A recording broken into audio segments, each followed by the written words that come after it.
Hello everyone, and welcome to my preview of the second Islanders-Penguins game. And this one is at home for the Penguins. The last game against the Islanders, I just kind of want to talk about that a little bit because that's definitely going to play into today, obviously. And so I think, for me, I didn't notice a lot of, we didn't hurt a lot with the absence of Evgeny Malkin. I don't think it was as big of a deal as everyone was kind of making it out to be. I think we played really well, despite the absence of Malkin. We didn't play well considering what was expected of us going into this game, and we were really hoping for a regulation win in order to clinch and all of that. So that was a little bit disappointing. But overall, I think this game was pretty good. The one thing that I will say about this game is defense. The defense was so shoddy. There were so many things, just little mistakes that turned into shorthanded goals or whatever it was, detrimental mistakes. And those things are just kind of what can't happen in this game today. So as far as, keys to win this game, I think specifically Josh Bailey. We need to watch out for him because he is a Penguin killer. He plays super well against the Penguins. And so in watching out for him, that's really important. And another thing that we need to do in order to win this game, I believe, is to lock down on defense because this team is so good defensively. That's Barry Trotsch's mantra. It's defense, and then when they make offensive turnovers, mistakes, whatever, capitalize. And that's what they did last game. Every single offensive mistake or defensive mistake that we made, they made us pay for it.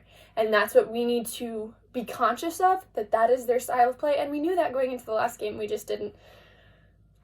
We haven't played them since November, which also is a big thing because not very many teams in the NHL play like that, actually. So just the fact that we have been, over the past several games, very spotty defensively, that really very much played into the last game, and that's something that we have to do tonight.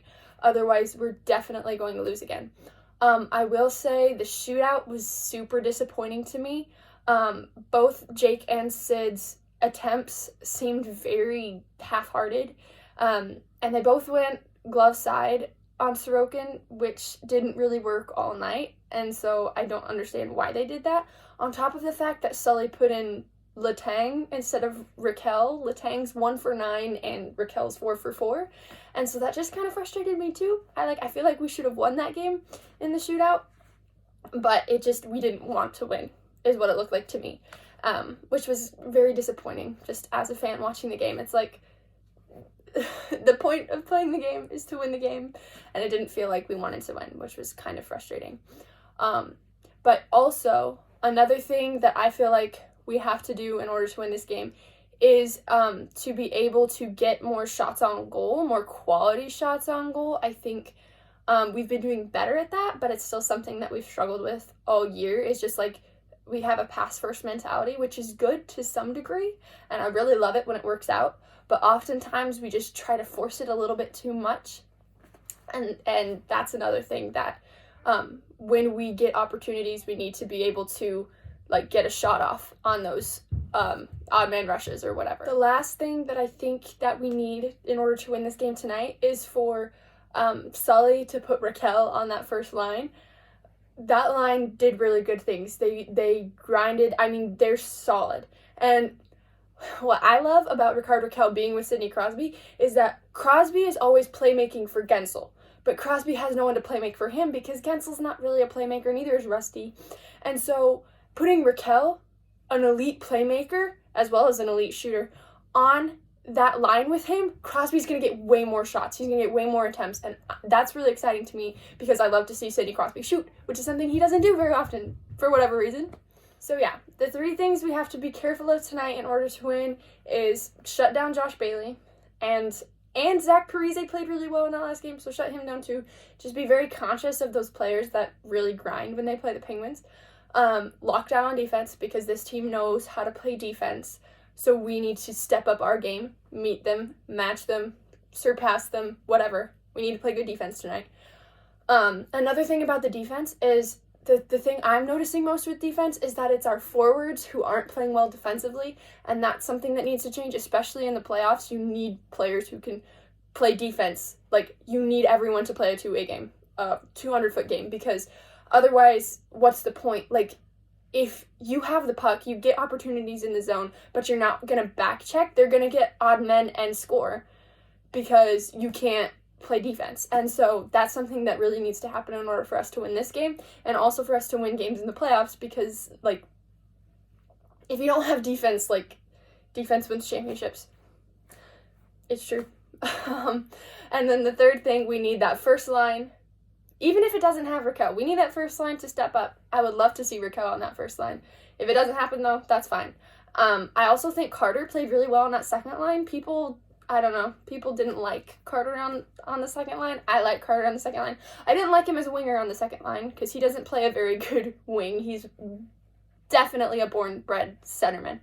But I think he's playing really well on that second line, and I think they bumped up Heinen with him, I think, when Erod and Rusty had to leave. So I think because of the depth that we have, I think it'll be good. And McGinn played in that game. He was looking sharp. I'm so excited to have him back. He's going to make some impact for us, too. I'm just really, really excited to see how this game goes down. I think we'll play better tonight because it's in PPG paints. And I think the Penguins win by 2 or 3, maybe like a 4-1, 4-2 game. I think that's what the Penguins are going to bring to the table tonight. And I think if we do those 3 things, shut down their good players that play well against us, and lock down defense, and then that first line just keeps grinding, I think we will be fine. And I'm super excited to see what happens tonight. And just, let's go Pens. Thank you so much for watching. If you want to subscribe for more of this type of content, we put videos out for every game, previews, and then if you want to go subscribe to the Pens and Stuff podcast, that's where we do game reviews. We recap the week. Those are new episodes are every Monday, and we'll recap the Penguins week and tell you all about what we thought of the games actually. If you want to follow us on Twitter, Instagram, all of the things, it's all down in the description below. If you want to follow me, Twitter, Instagram, I have those things. Those will be in the description below too. I really thank you so much for watching, and be sure to come back next time on Saturday. Andrew will be doing a preview of the Boston game. I think the Penguins are in Boston. And then we have the game next Tuesday, which is Boston at Pittsburgh, which will be great. Home and homes, they're my favorite.